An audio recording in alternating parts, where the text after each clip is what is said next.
Ionic Technologies, the business that I represent, I am Director of Operations at Ionic. We are a spin-out business from Queen's University in Belfast, and the business has grown over the last 2 or 3 years in the field of magnet recycling. So the business has developed a very smart technology for the recovery of rare earths. So for those of you not familiar with rare earth elements, I'm not going to give a chemistry lecture because we could be here for a long time. There's a big group of them. But critically, why you should care about them is that they're absolutely essential materials for the net zero revolution. So typically in a wind turbine, you'll find somewhere in the region of 600 kilograms of rare earth permanent magnets per megawatt on an offshore wind turbine. And of that, around a third of the mass would be rare earth content. So typically rare earth permanent magnets have around a third, primarily neodymium, but usually a cocktail of magnet rare earths. And as you can see, that they're within the nacelles of a wind turbine, they're embedded totally within that product. So the demand for this type of material and the necessity to find sources of rare earths to produce permanent magnets is big, and it's probably one of the biggest challenges with the net zero revolution amongst the critical minerals group that it sits. Why is this such a problem? One of the issues that we face globally is that the supply chain is not distributed evenly. So right through the value chain, from mining through refining to midstream processing into consumer products like electric vehicles and wind turbines, more and more of the supply chain value is owned in China. So this is an issue for a number of reasons. And one of the impacts that we're experiencing at the moment is it's really affecting the market value. So the commodity value of rare earths versus the strategic value is markedly different. So there's a recognition in the West that we absolutely need rare earths. They're in everything. They're in hard drives, electric motors, and they're essential for all our net zero technologies. But unfortunately, especially in the case of heavy rare earths, but with all the magnet rare earths, we are totally dependent on China. So what the West is looking to do is to break the cycle and enable alternative sources for rare earths. Unfortunately, for a country like the United Kingdom, or even by extension the European Union as well, there aren't many natural resources that are accessible. Rare earths are relatively abundant. However, what makes them difficult to deal with is that they're all quite chemically similar and they're all difficult to extract and they're difficult to separate. So in Europe, action is being taken, and our supply chain in the UK is very closely aligned to Europe in things like EV motor manufacturing, offshore wind generation, etc. There are 2 key targets that are coming into play in the near future, which will affect the way we do business with respect to critical minerals. And the 2 I would draw your attention to are on the bottom right. So the 25% recycling target. Initially, the European Union target 15% recycled material in permanent magnets, in my case, but also a reduction in the dependence of a single third nation. So legislation in Europe is demanding that recycling exist. It is demanding that diversification of supply chain takes place. And the good news from our perspective is that we're well positioned to meet that demand. So Ionic Technologies has a number of key bits of process technology that make the company unique and make our technology unique.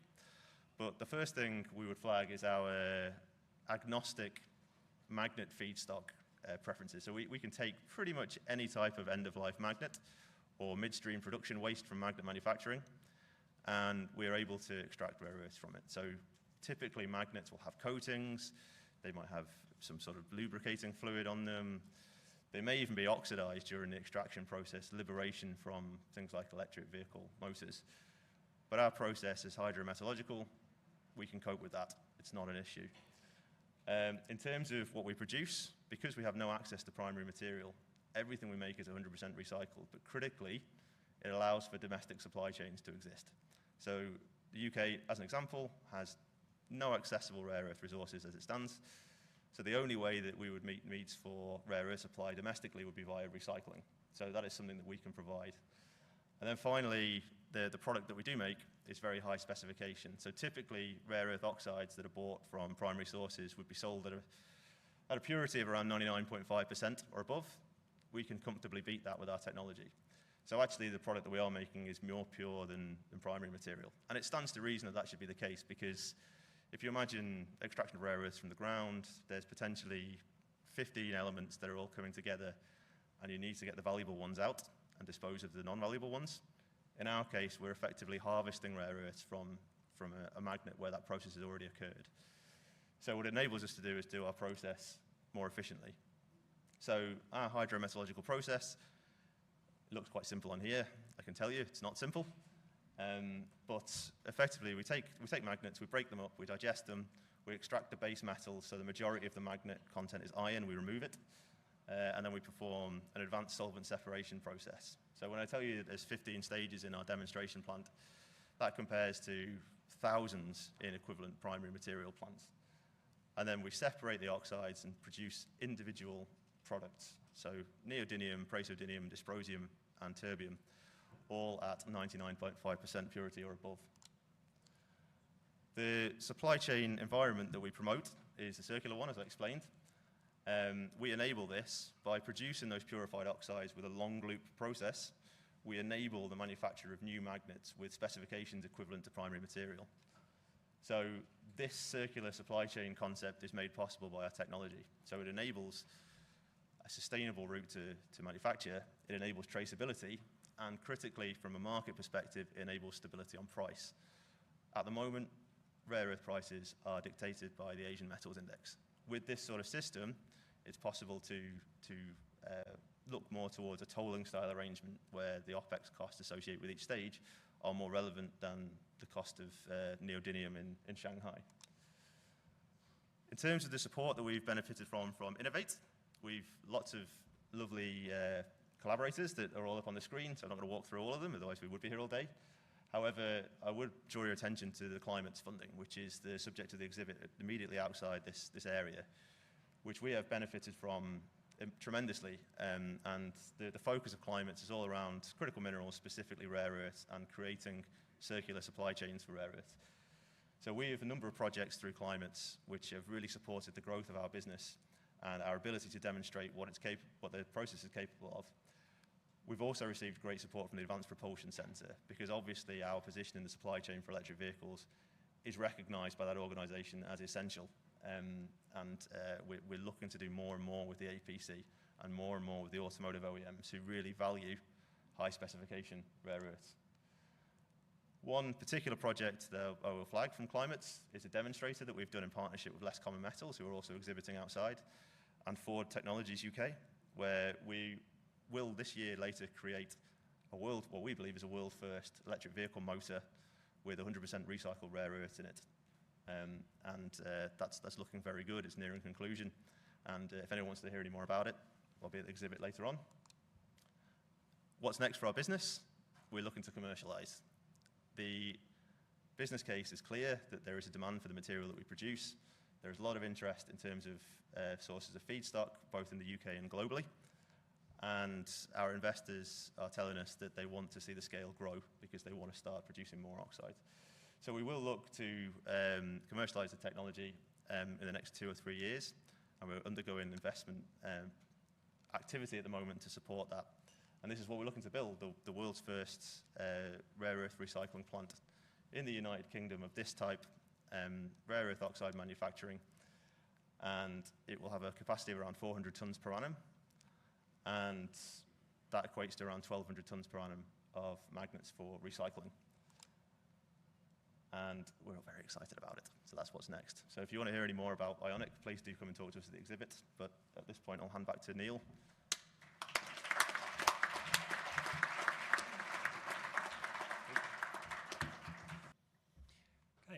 Hi, yes, it's Annabelle from Tensei Limited. Just a simple question, Thomas. You're ready to commercialise, what's your strategy for magnet collection? Because we know that it's very disparate at the moment. Is it brand or is it recycling, scrap metal? Sorry, what was the second part of the question? Is it? Really, it's just strategy for magnet collection because you need that to be able to commercialise.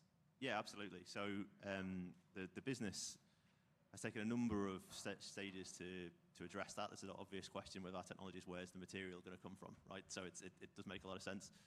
So a few steps we're taking. First of all, we're working very closely with the magnet supply chain. So there's a lot of midstream production waste that gets generated.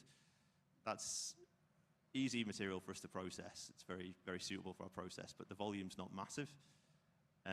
Long term, the answer is wind turbines.